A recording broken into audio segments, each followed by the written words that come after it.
Isang trahedya ang nangyari sa Lisbon, Portugal kung saan ang isang makasaysayang funicular o isang uri ng tren na kayang umakyat sa matatarik na kalsada ay tila nawala ng kontrol at bumangga sa isang gusali.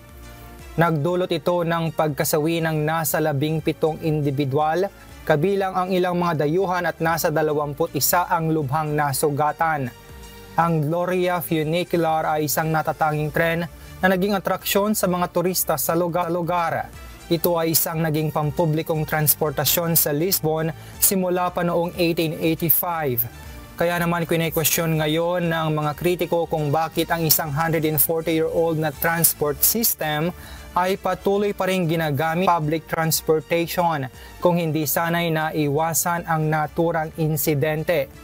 Depensa naman ng operator nito ang CARES na regular na sumasailalim sa maintenance ang tren alinsunod sa alituntunin ng syudad.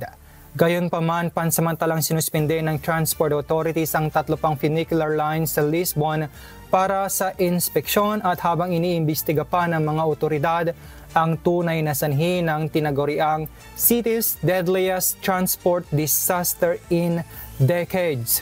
James Hilario, humahataw sa balita ngayon.